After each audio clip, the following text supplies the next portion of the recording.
Welcome to EconTalk, part of the Library of Economics and Liberty. I'm your host, Russ Roberts of Stanford University's Hoover Institution. Our website is econtalk.org, where you can subscribe, comment on this podcast, and find links and other information related to today's conversation. You'll also find our archives, where you can listen to every episode we've ever done going back to 2006. Our email address is mail@econtalk.org. We'd love to hear from you. Today is November 5th, 2012, and my guest is Mike Munger of Duke University. Mike, welcome back to EconTalk.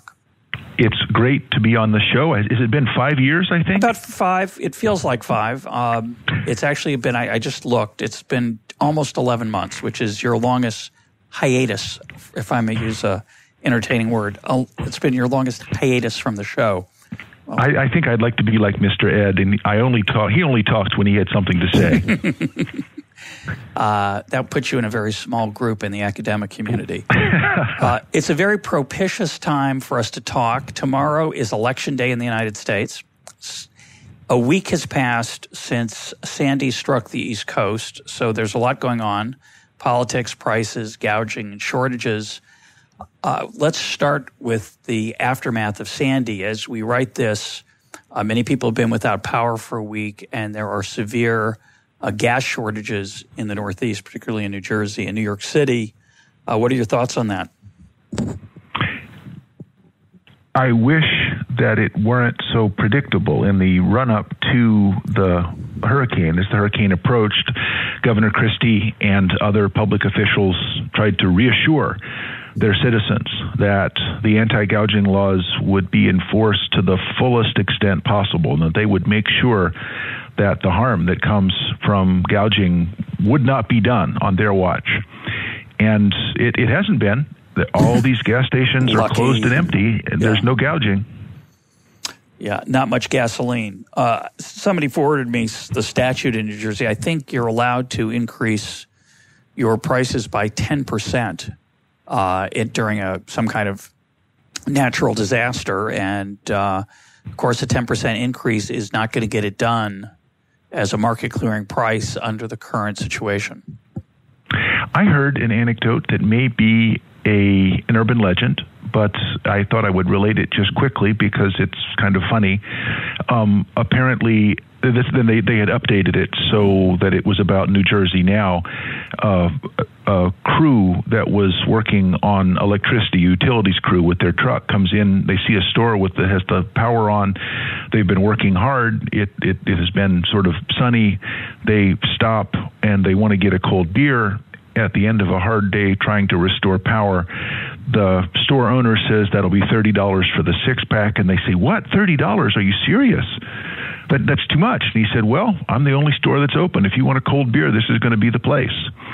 And so they paid the $30, and they went outside and climbed up the pole and turned off the power.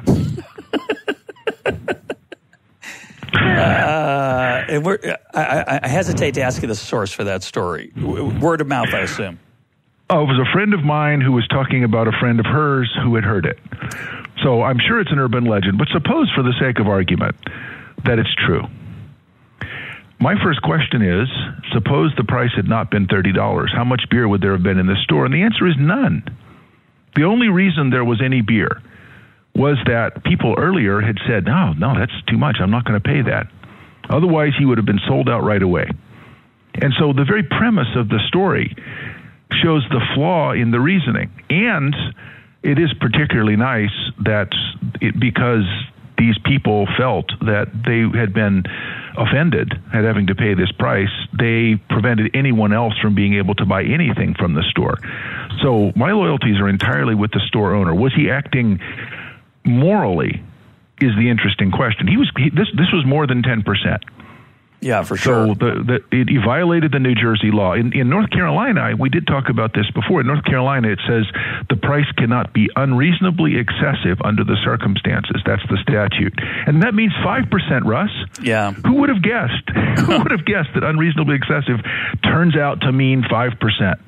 it's hard to imagine a statute with less precision and less open to a lawyer's interpretation. It's enforced in a way that's very precise. They actually will come up with the measures, and if you have receipts showing that you paid more than that, they changed the law to say that even with receipts, it doesn't matter. All that matters is what was the price before. And this price was apparently announced by God himself as being the correct price. The previous price. Yeah, whatever the price was a week ago. Well, your story about the people from the utility company, actually, I have to confess, a little bit embarrassed that my first thought was that they had shut off the electricity not as a punishment for the greediness of the owner of the store, but rather to raise the value of their commodity they had just purchased and eliminate a competitor so that they'd only have to be competing with warm beer in the future. You actually have a direct cortical shunt to the University of Chicago, don't you?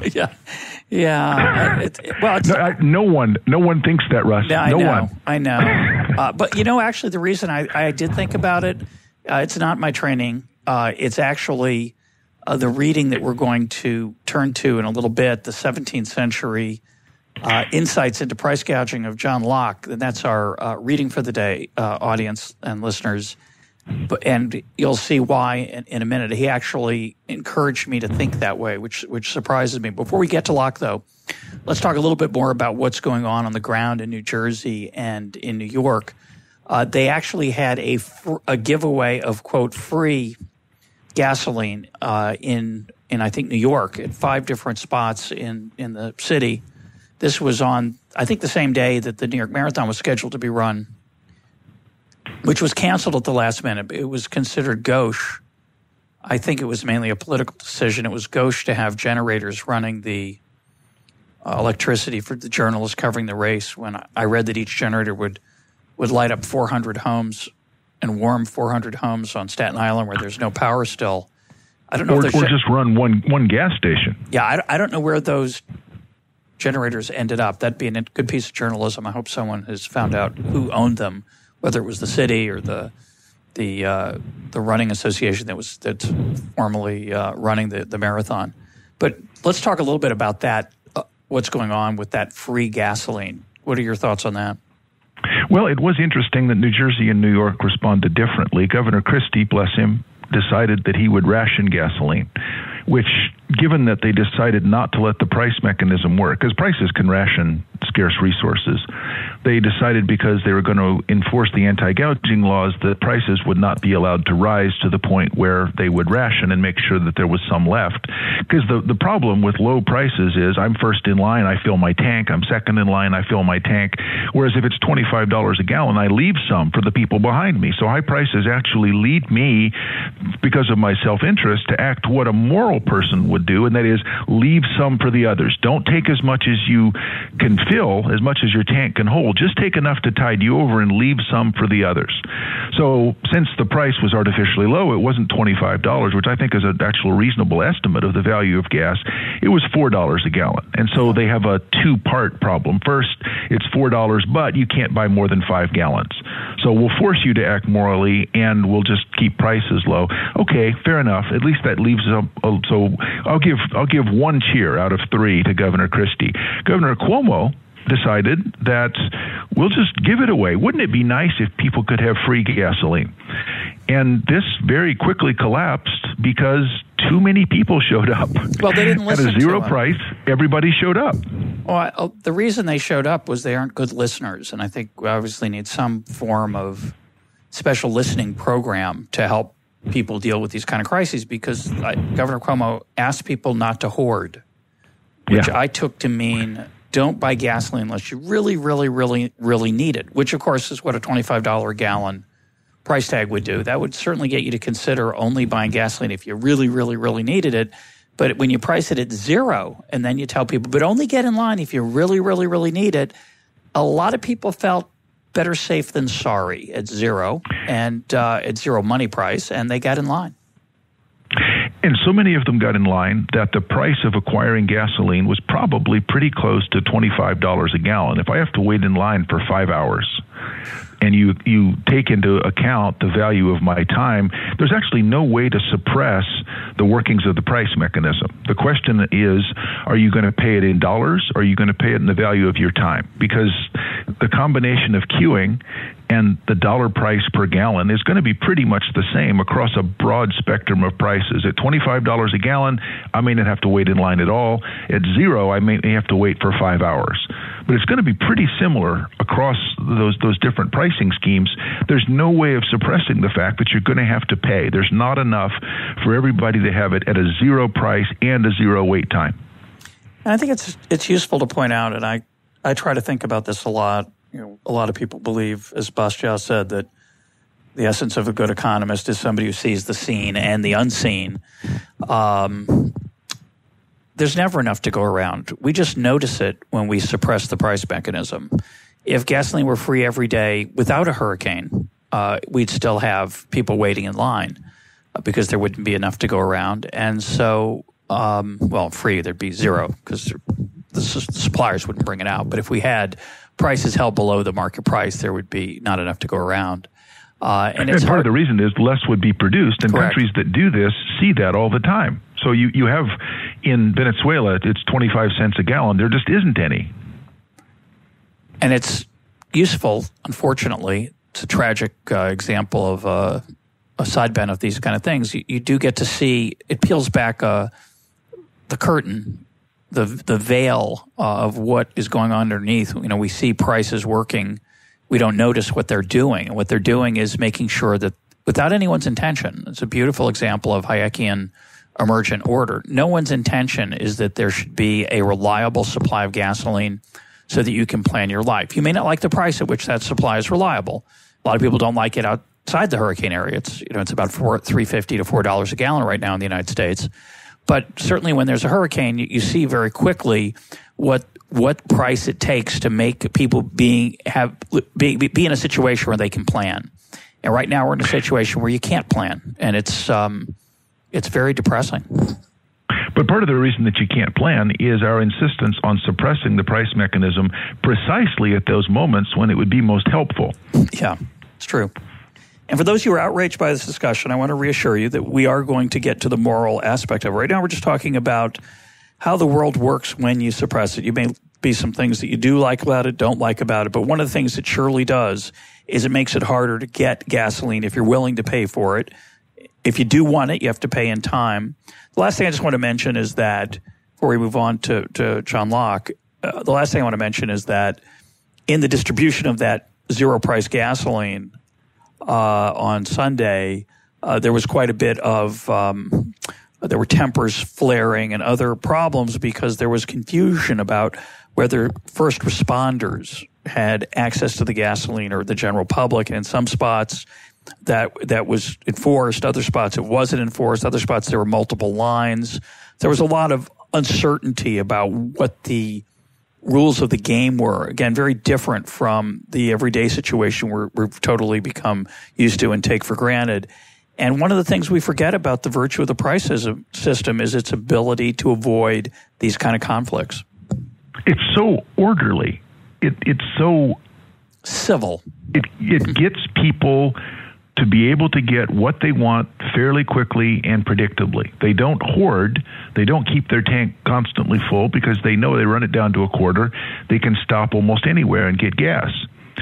Another thing that would be interesting about the $25 a price problem, a gallon problem, is that buyers would become sellers. If I had a full tank but I didn't really need it, I could sell it to someone. If I had those red cans of gasoline and someone stops and says, you got 3 gallons there, I'll give you $75, a lot of buyers would become sellers. So you don't even have to say, okay, who needs it more? Who first responders? Which one of you are first responders? Raise your hand. It would naturally, the gasoline would naturally move to those people who had the greatest need for it. Now, there's distributional consequences.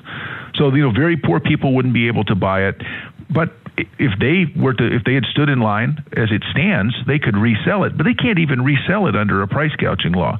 So the problem with price gouging laws, it's a very thoroughgoing attempt, basically to lay siege to the beleaguered city. It's to make sure no one is going to sell at a price that's greater than it's worth. because we have this moral intuition. You shouldn't be able to sell more than it's worth.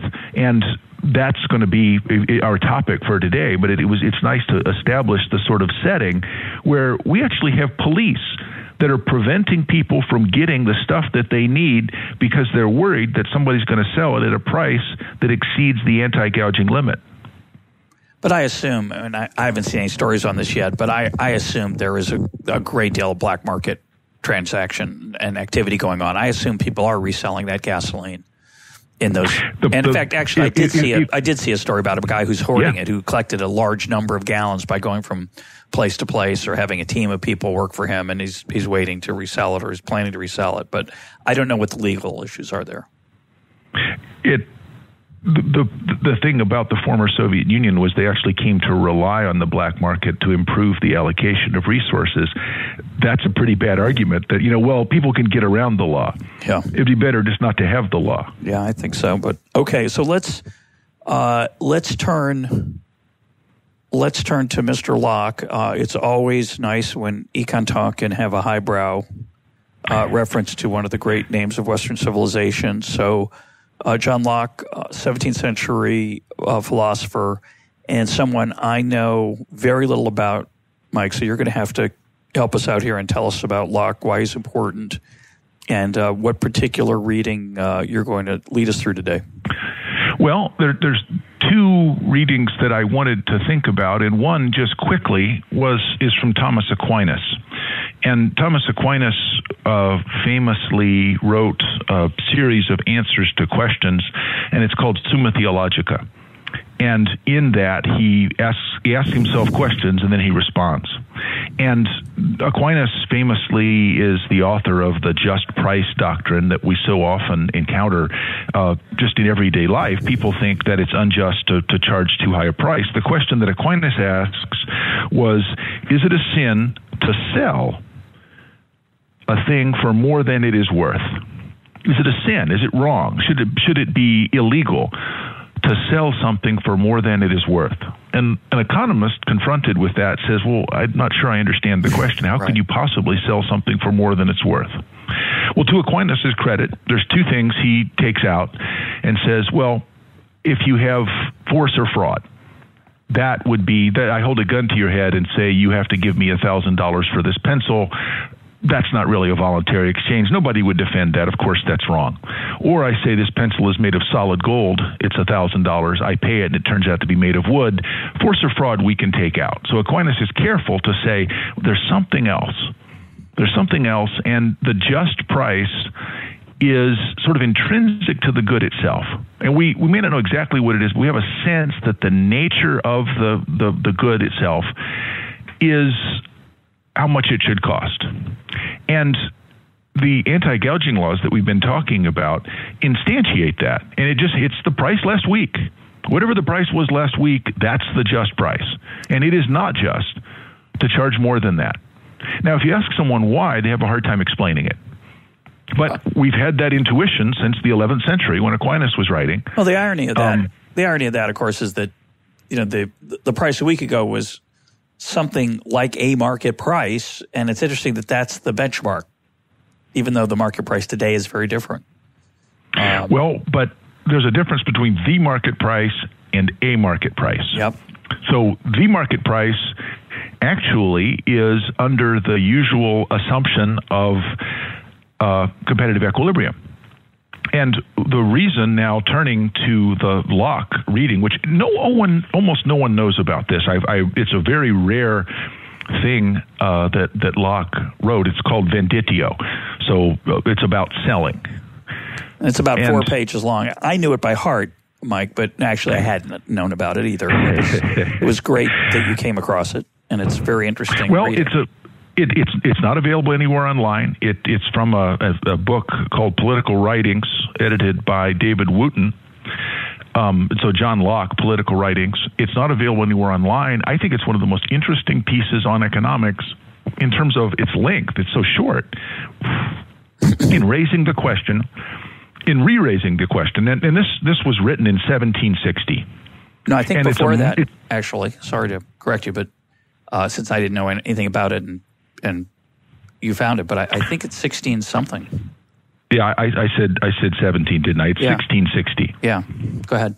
So it was written in 1660, and it was published in 1695 in a book of letters, and it's almost unknown even by Locke scholars. I've been surprised how many Locke scholars have not ever heard of this.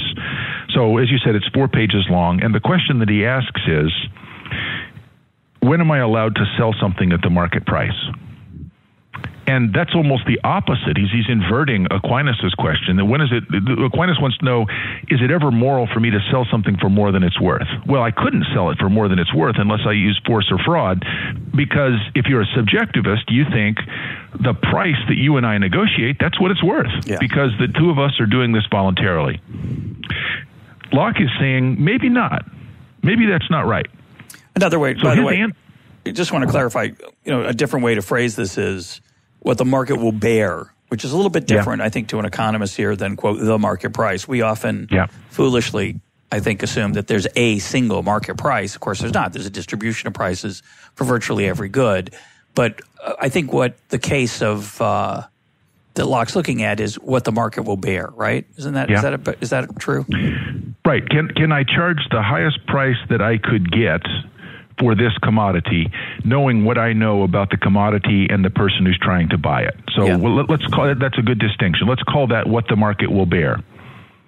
And then there's another thing that we haven't defined yet that's called the market price. And that's a lot what Locke is trying to deal with here is, what is the market price? Because he says the market price is always just. The market price at the place where the person is selling it, at the time that the person is selling it, is always just. Whosoever keeps to that in whatever he sells, I think, is free from cheat, extortion, oppression, or any guilt in whatever he sells, supposing no fallacy in his ware. So again, he's saying no fraud.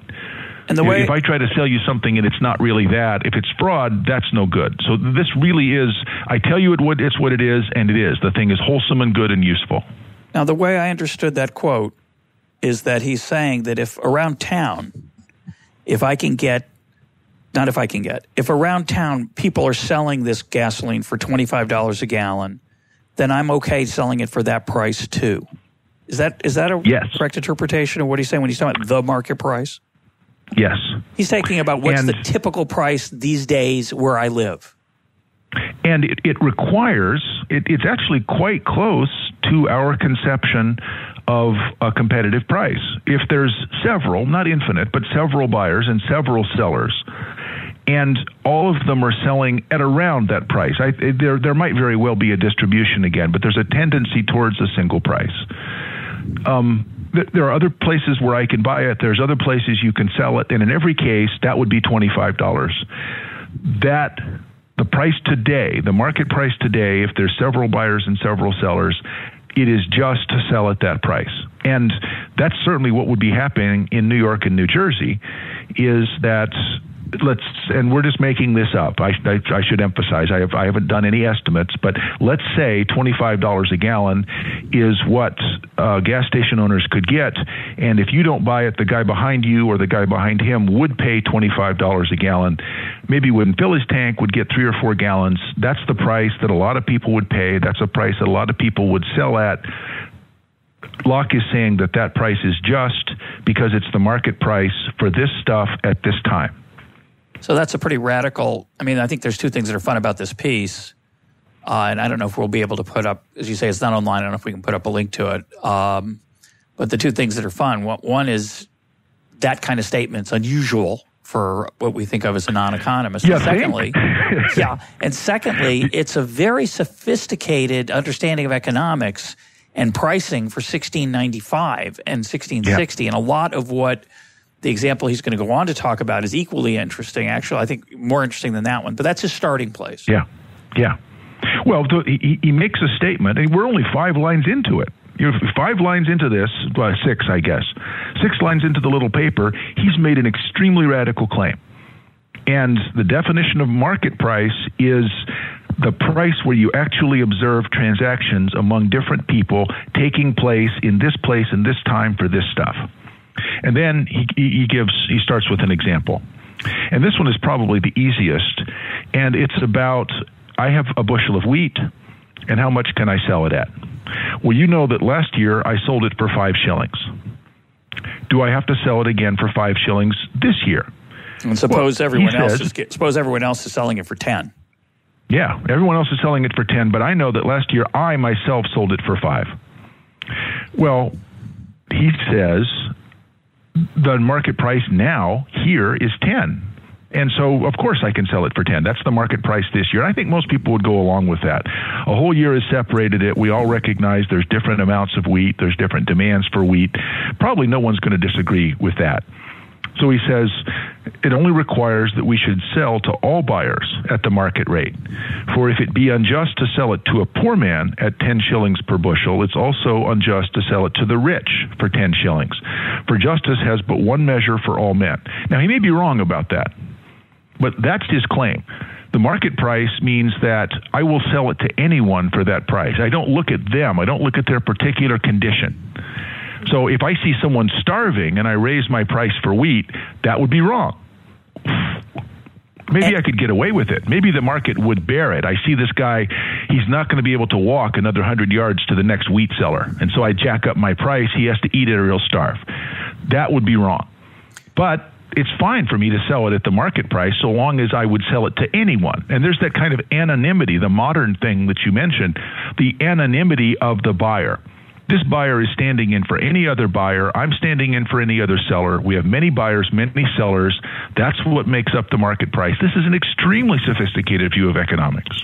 Then he goes on to say something I found even more sophisticated, which is he concedes the point that it's the same wheat as last year. It's not better wheat. Yep. It's not more tasty. It doesn't, the way he says it, he says, it will not feed more men nor better feed them than it did last year, but yet it is worth more in its political or merchant, which I assume means merchanting or selling value, as I may so call it, which lies in the proportion of the quantity of wheat to the proportion of money in that place and the need of one and the other, meaning the other time.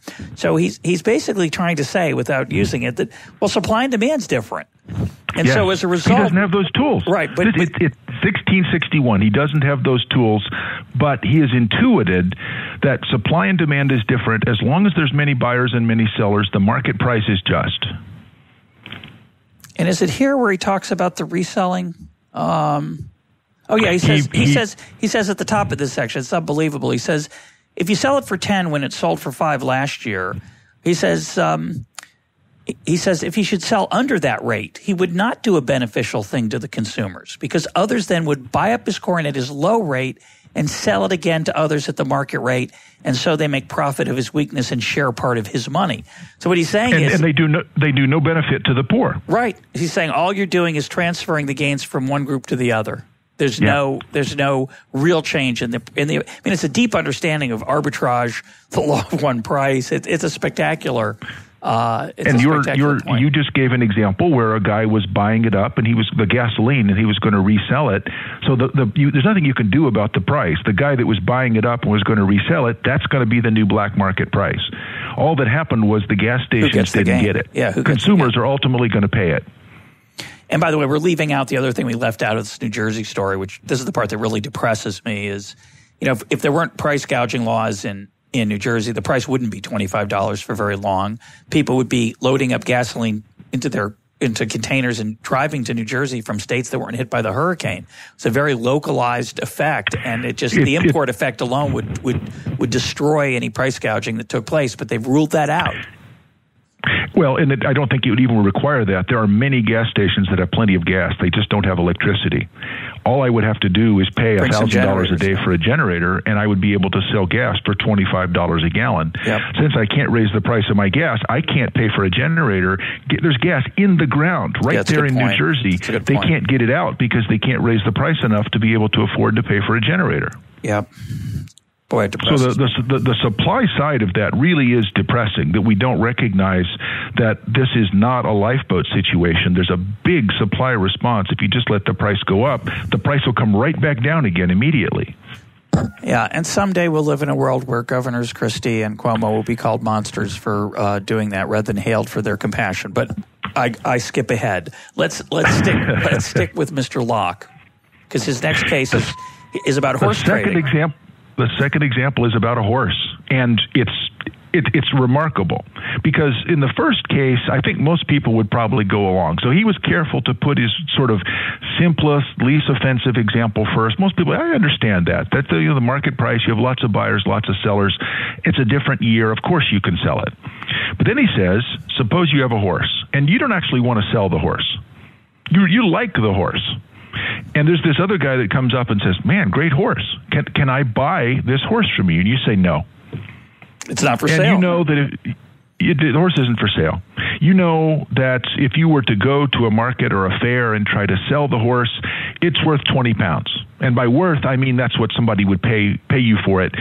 You want more than that. You like the horse. You don't want to sell it. It's not for sale. But then the guy presses you, and you finally say, okay, tell you what, 40 pounds. This is an outrageous price. 40 pounds.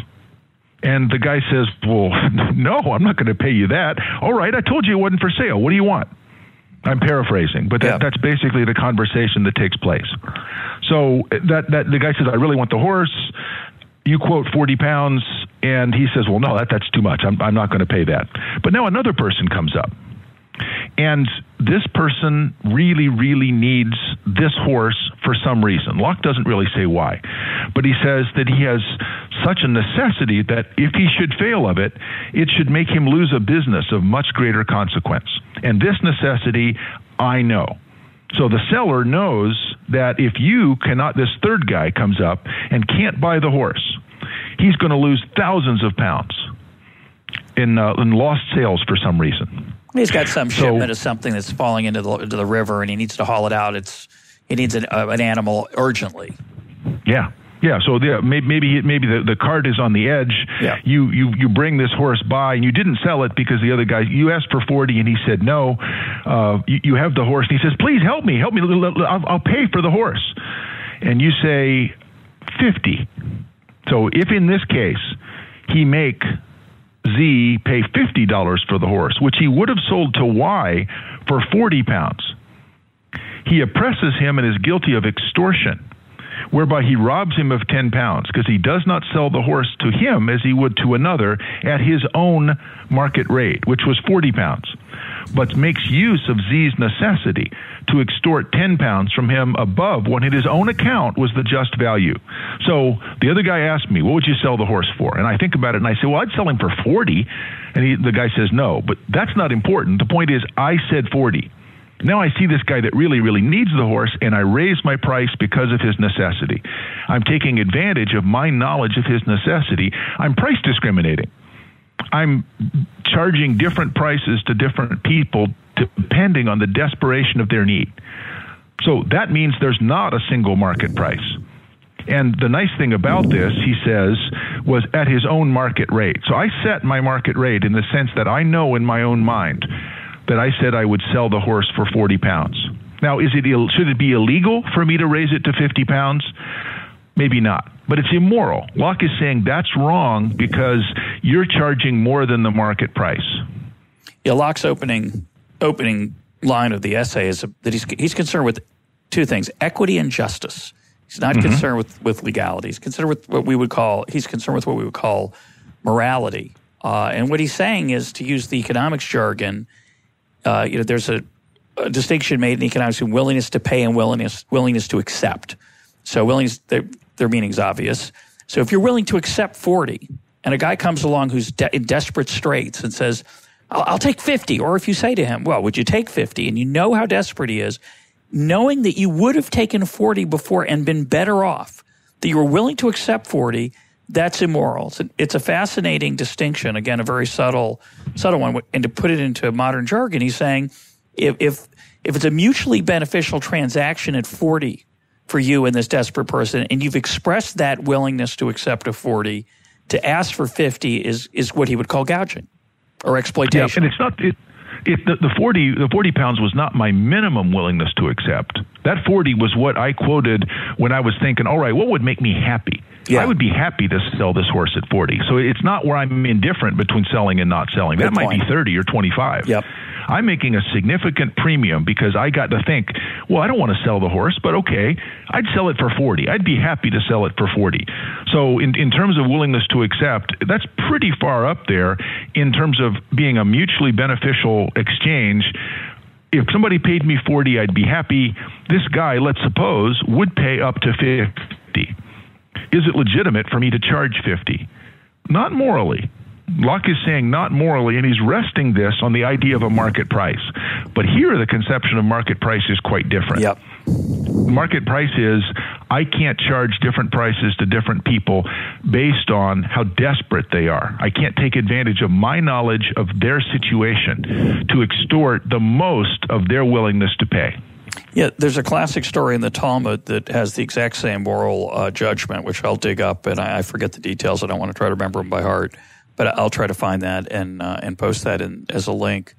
But it's a fascinating, interesting argument, and it's really saying leave some money on the table, right? Yeah. You could get 50, but you're going to be very happy with 40.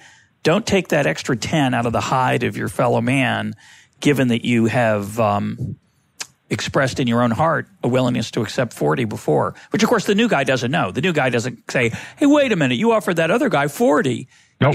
That's the whole point. He would never find out. Is that you know that, he doesn't. You know how in extremis he is. And if he walked up and tried to be cool about it and offered you 40 and you would have taken it, that's not the case he's talking about. He's talking about the case where you see the desperation on the guy's face and you ask for 50 or he offers 50 and the transaction takes place. And he's saying that's wrong. It's wrong, and it's asking a lot, actually, in terms of my own honesty to myself. Yeah. Suppose he said, I'll give you 50 pounds, and you say, no, I'll take 40. 40's okay. I've seen that. It's rare. That's really asking a lot of the person. Yeah, it is. It's a very high level. Well, but it's a consistent definition. The nice thing about it is it's a consistent definition. There's a Latin word, arrogate, E-R-O-G-A-T-E. And to arrogate is to pay or to give what is due. So I spend what is due. And if something is arrogatory, it's me doing what I owe the other person. Something that's super erogatory is something beyond that. So the usual example that we might have in philosophy is, suppose I have a life ring and I see a drowning person. I know I can throw the life ring. The life ring isn't that expensive. I can get it back. I can save the person without much trouble to myself. It's an erogatory task. I'm obliged to throw the life ring. You'd have to be a terrible person to say, I'm not going to throw the life ring. But the current is flowing. I'm not a very good swimmer. I'm not obliged to go in and try to swim out and save the person. That would be super erogatory. So in this case, Locke is making an argument that it's erogatory for me to sell the horse at the price that I actually would be willing to sell the horse to anyone. I don't have to give him the horse. That would be super erogatory. I don't have to be heroic. But I am obliged to engage in a market transaction.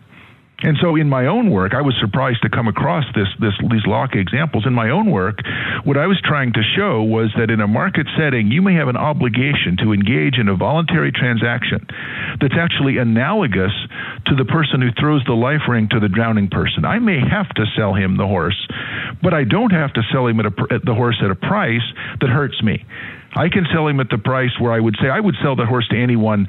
It would be wrong, though, for me to withhold the horse. It would be wrong for me not to sell it, just as it would be wrong for me not to throw the life ring. I'm not obliged to engage in a supererogatory act of sacrificing myself, but it's erogatory. It's the normal level of what I would have to pay or to expend in a market setting to say, yes, I will sell you the horse at the same price I would sell it to anyone else. I'm not going to use the fact that I know you're desperate to take advantage of you. And your example of the life ring reminds me of another example from the current tragedy of the hurricane. As the hurricane was about to arrive, I think on the New Jersey shore, there were some extraordinary waves being generated before its arrival, and somebody got a picture of somebody surfing, which an East Coast surfer who gets to surf the equivalent of a West Coast wave. Doesn't happen very often in Asbury Park. And I mentioned Asbury Park because I kept thinking of the Bruce Springsteen song, July 4th, Asbury Park. Sandy, the Aurora is Rising. It's a beautiful song, something like that. But anyway, this guy's surfing, and somebody tweets the picture and says, what a jerk, putting responders at risk by going surfing. So we're so the morality of taking a risk. I mean, it's dangerous, but the idea of you shouldn't take it's immoral to go surfing in high waves, because if you flounder, if you founder, you would put other people's lives at risk. Is to me a very strange morality. And a surfer responded to what I had written on it, saying, "Oh, are you crazy? Most responders, so-called first responders, couldn't get through those waves. It takes an incredibly strong swimmer to be out surfing in it, and that person probably can take care of themselves and would be okay." But it's just interesting to me that was considered an immoral act to risk one's own life, because of course you were risking others. Now you and I are having opposite reactions again. I completely agree that he was putting the first responders at risk. I would say that the only reason he was taking those risks was he didn't feel like he was bearing the full risk, because if he got in trouble, somebody, the government, would come and rescue him. So I actually see that as an almost perfect analogy to the bailouts after the financial crisis of 2007. Yeah. So it's interesting. You and I have very different reactions. I agree that he was taking risks, but I don't think it was because he thought he could take care of it. He thought somebody would rescue him if he got in trouble. But suppose he is a fabulous swimmer. Have we come to a place in the world where I am not allowed to take risks on my own behalf because I have implicitly, not explicitly, I've implicitly entered a contract I cannot disavow? That contract being, if I get in trouble, I know that people employed by the state will be sent to find me. I'm also thinking about the book Into Thin Air, which is about a bunch of crazy people who climb Mount Everest and, of course, put a bunch of other people's lives at risk because they're not particularly prepared for this experience. And I think it's... well, you have answered with the key point, and that is, this is a contract I can't disavow. Yeah. And I might want to. So we'll never know whether he would have or not. Well, maybe he left a note on the shore saying, if you see me struggling, don't save me. Don't come out. I'm on my own. I sign a waiver, which is, of course, a waiver that the courts never enforce anymore. Well, Goldman Sachs did not leave that waiver. I'm with you there. You know that. You know we're on the same page there. Let's move on to Locke's next example. This is the coolest thing. It just makes me happy because there are things about this example that reflect an understanding of markets and the obligations that you have under markets that relate to our supply response to price gouging in New Jersey and New York. It's just wonderful. So there's a merchant of Danzig. It sounds like an opera. There's a merchant of Danzig, and he has two ships laden with corn. And by corn, what English people mean by corn is any grain. So it could be wheat, because they normally call corn maize. So let's call it corn. And there are two cities, Ostend and Dunkirk. Now, it happens that Ostend and Dunkirk are pretty close together, close enough that a horse cart could go between them in about a day. And so the example may be a little hard to sustain. But he's saying that in Ostend, the corn will sell for 5 shillings per bushel. But in Dunkirk, there is almost a famine for want of corn. And there you can sell your wheat for 20 shillings a bushel. So Dunkirk, almost a famine, 20 cents per bushel. 20 shillings. Ostend, 5 shillings. Yeah, 5 shillings per bushel. And so the first question you would ask is, where should I send my ship? And the second is, what price should I charge? So here it will be demanded whether it not be oppression and injustice to take advantage of their necessity at Dunkirk. Well, surely it's better if I send my ship to Dunkirk than to Ostend. There's a famine in Dunkirk. I have food. Surely I should send it to Dunkirk rather than Ostend. The only question is, how much should I charge for it? Yeah, I'm going to be guided as if by an invisible hand if the only thing I care about is making a lot of money. Or if I cared about the welfare of the people. Correct. So at this point, we don't know which reason I'm doing it. Correct. Maybe I want to donate it because there's a famine. Maybe I want to make money. Either way, I do the same thing. There's no conflict in the decision about where to send the ship. The question is, how much should I charge for it? Well, so the question he asks is, am I doing an injustice when the market price in Dunkirk is much higher than the market price in Ostend to sell it at the market price? And our listeners should, what they know of Locke so far, may be able to answer this question. That is, what does Locke say? And so what we're asking you, listener, is, can you actually say that the price of 20 shillings a bushel in Dunkirk is a market price? And could you say that the selling of for 5 shillings a bushel in Ostend is a market price? Well, the question is, are other people buying and selling at that price? And he says it's almost a famine. I'm not sure what that means, but presumably there are other people bringing in corn to Dunkirk, and they're selling it for 20 shillings a bushel. Can I sell it for 20 shillings a bushel? We've already established I should send it to Dunkirk, not to Ostend. Yes, I can sell it for 20 shillings a bushel, and the reason is, and sleep well at night. If I think I have done the right thing, because if I tried to sell it for more than 20 shillings a bushel, they're going to say no. I can't sell it for more than that because it's the market price. If I try to sell it for less, then one of these buyers is going to buy it and then resell it and make all of the difference. So it can't be that I'm obliged to take a loss when it doesn't even benefit the people who otherwise who need the food, because there's going to be a secondary market. So I can't sell it for less than 20 shillings either in any important sense. I can't actually donate, because all that's going to happen is that a secondary market is going to take it up. So Locke says he is so far from being permitted to gain to what degree that he is bound to be at some loss, and in part of his own to save another from perishing. So that's kind of hard to parse. So that's why you're here. That's why you're here, Mark. That's why you're on the show. I can only gain to the extent that the market price there is more than the market price in Ostend. I can't sell it for more than the market price, but I'm going to sell this. The result is I will help I'll help save other people from perishing. I don't have to give up. It's not supererogatory. I am not obliged to make some sort of heroic effort, but there's nothing wrong with me selling at the market price. So above that, though all the selling merchant's gain arises only from the advantage he makes of the buyer's want, whether it be a want of necessity or fancy, that's all one. Yet he must not make use of his necessity to his destruction and enrich himself so as to make another perish. So I'm not selling at a price that they can't afford to pay. That's already the market price. So the understanding, we talked about this before, but the understanding of the role of secondary markets in taking up any attempt to use charitable means to send the stuff. I actually can't give it away. I can't sell it at 5 shillings. I can't sell it at another price than 20 shillings. It is fine for me to sell it at 20 shillings and, as you said, to sleep well.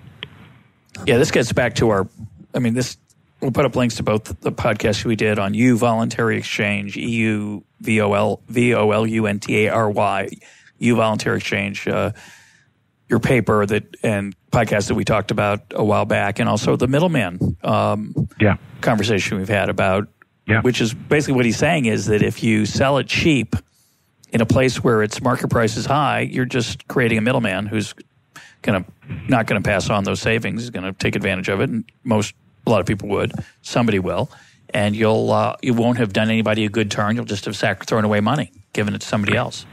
And Locke recognizes this in a way that, in this paragraph that I've been reading from, as I keep going up, I wanted to try to reveal the parts of it that I think are so cool.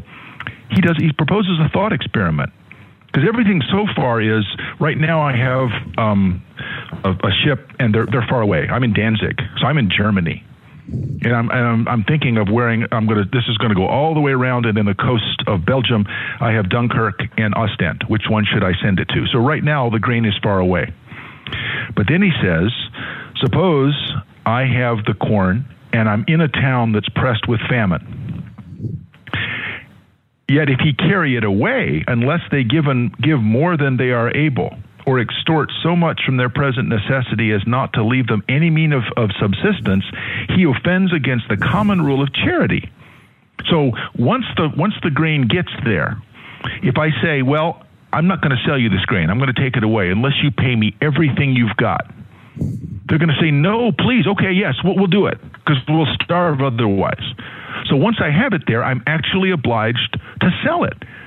This is why markets are like a life ring. It would be wrong for me to take it away. Once I take it there, I have to sell it at the market price. And the market price is one that was sufficient to induce me to bring it there in the first place. The premise is it was sufficient to bring there in the first place. But if I get there and say, I could charge even more, I'm behaving immorally, according to Locke.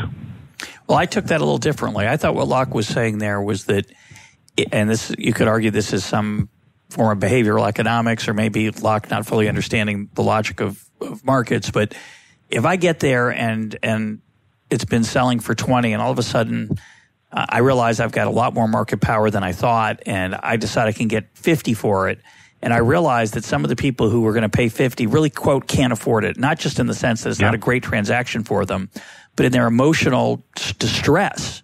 They're going to impoverish themselves so much that's going to kill them. Now, that's irrational. We would say, well, that'll never happen. But let's suppose it's possible. Suppose someone, and it's hard to understand why the seller would be more aware of this than the buyer. But the argument is that if that did happen, again, it's a thought experiment. If by making the transaction at this price, I would threaten the life of the person out of an emotional, distressful decision, that's immoral, even though it's what the market might bear right now. And it's not just me. Actually, he's really talking about the market price in that situation. That's what I took him to mean about that's immoral. Well, I guess I see this as what you just said fits pretty well with the horse example. I'm charging a different price because I know these people to be desperate, whether they're objectively or subjectively desperate, whether they're making a mistake. It's wrong for me to take such advantage of their desperation because what he says is, for though all the selling merchant's gain arise only from the advantage he makes of the buyer's want, not the fact that I'm bringing something and selling it at the market price, but I'm taking additional advantage of the buyer's want. Yeah. Then I can't use that necessity to his destruction. And, I don't know how literally to read destruction. Well, that's true.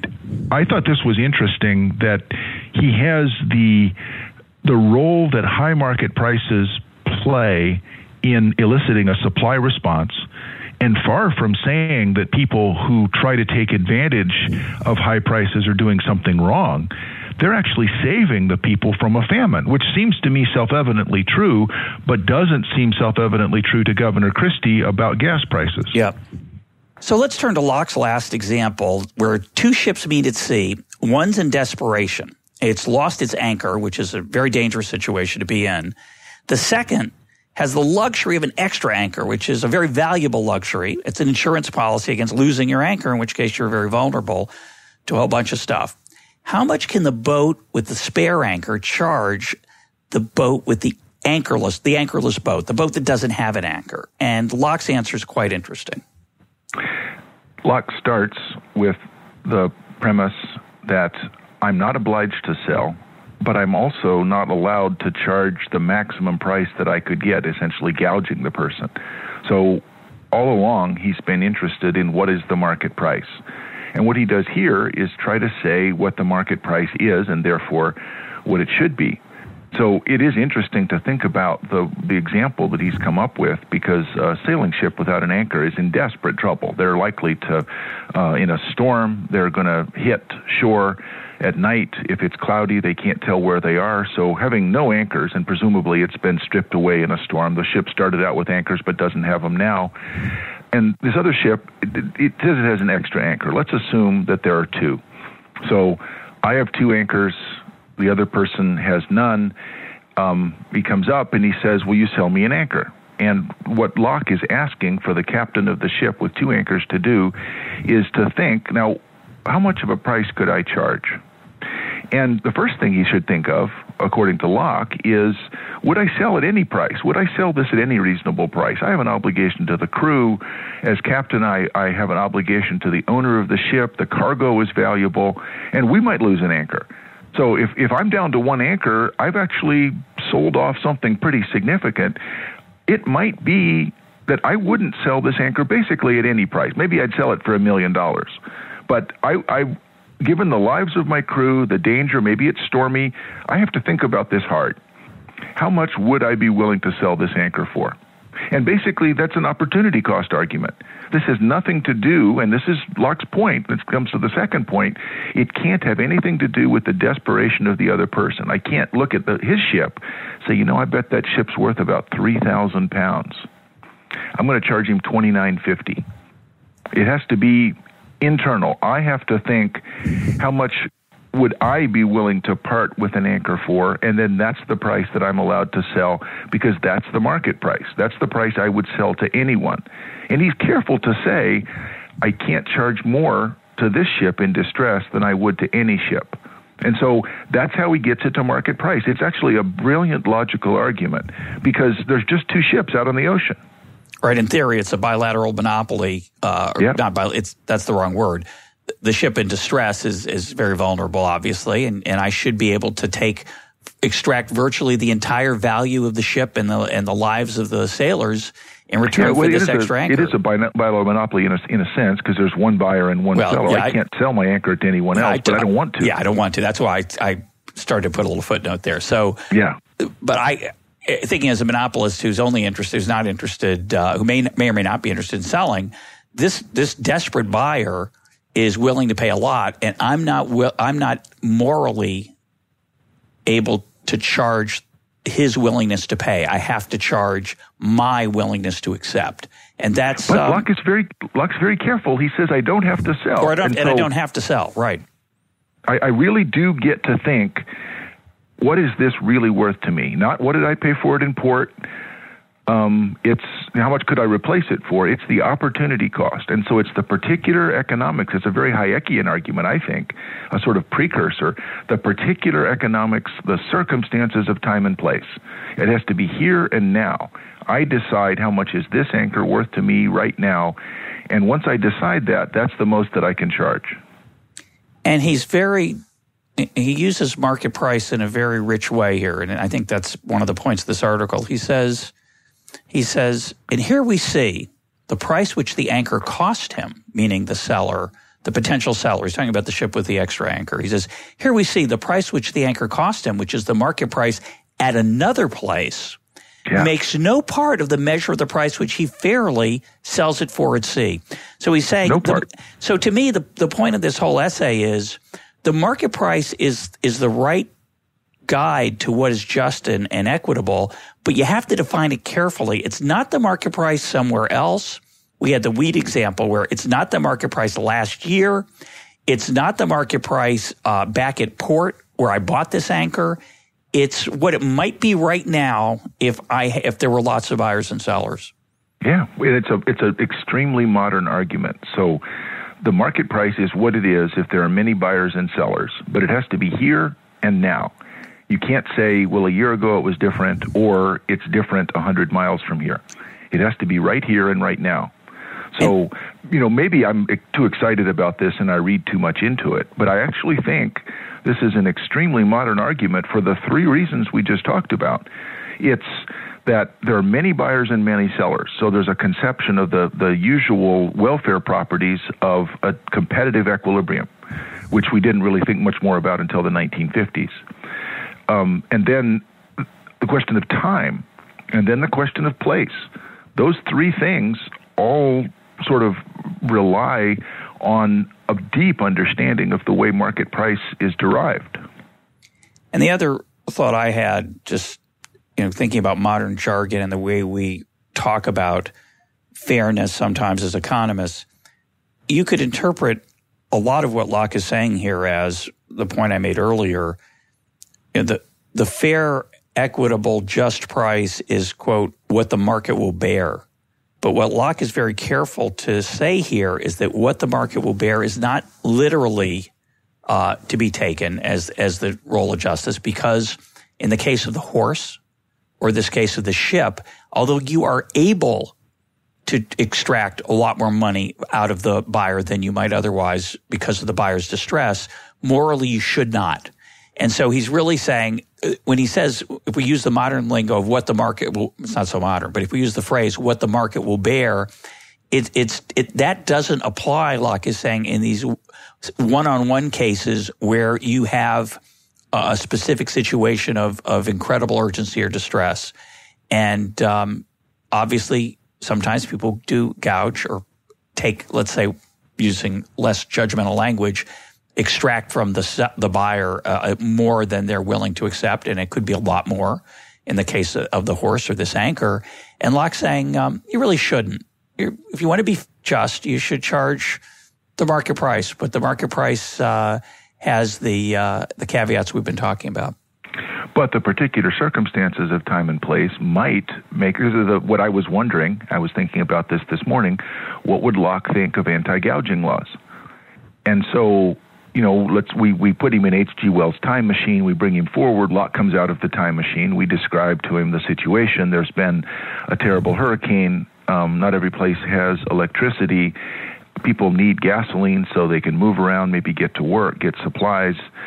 And there's the gas station here, and it's not selling any gas because we have a price gouging law, and they couldn't raise their price above $4 a gallon, and that meant that it sold out in the first day. There's very little gas. There's no gas left. They had to close because they couldn't raise their price, because it would have been immoral for them to raise their price. And he would say, well, that's not what I meant. The hurricane changed the local circumstances. The market price was actually much higher. Let's say it was $22, $25 a gallon. All the gas stations would have been charging that. All the sellers would have been paying that. So it wasn't because there was just one gas station and that they were taking advantage of the desperation of the buyers. What had changed is the availability of gasoline to all these people. So in a way, I would go so far as to say it's immoral to charge a low price for the gas, because then the first 100 people in line fill their tanks and they don't leave enough for everybody else. One of Locke's concerns was that there was as much and as good for other people. So you're overtaking a commons. If the price is too low, you take too much. You don't leave anything for anybody else. So Locke's argument actually cuts two ways. Not only is it not immoral to charge the market price when the market price is high because of the local circumstances of time and place, it's actually immoral to charge a low price. So price gouging laws force gas station owners to do something immoral, which is to encourage people to take too much and not leave gas for other people behind them in line who desperately need it. And his wheat case, the Dunkirk-Austin case, is clearly that case, right? You have an area where there's a famine, an area where there isn't. In one case, wheat's really expensive. It's twice as much as it is in the other place. And he very clearly says it's not immoral to sell it for twice as much in a place where there's a famine.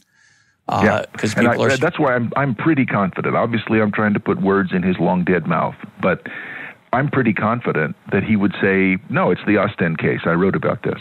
And then for those who are only interested in efficiency or market process, he clearly limits it in these two other cases of the horse and the ship, where he says it's not what the market will bear every time. It's not what the anchor would have sold for back at port. It's something in between, and you have to look into your heart. It's always a challenge. And see what you'd part with it, what you'd pay to part with it, what you'd accept to part with it, and that's, you can't charge more than that. And that's that's not exactly what the market will bear either. So what I like about this piece is that he says there are some circumstances under which the actual price that you observe a transaction is going to be moral, but there are others where you actually have to take the problem of morality seriously. Now, that is more along the lines of the original moral philosophy that economists were concerned with. I think we as a discipline, as economists, have made a mistake by saying, just holding our fingers in our ears and going la, la, la, la, la, whenever someone talks about morality, because it means we're being left out of an argument that we actually have something important to say. And Locke has reminded us of that. My guest today has been Mike Munger. Mike, thanks for being part of EconTalk. A pleasure as always.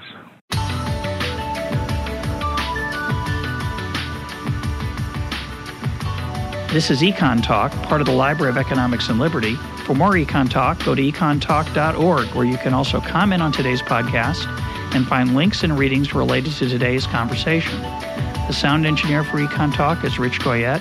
I'm your host, Russ Roberts. Thanks for listening. Talk to you on Monday.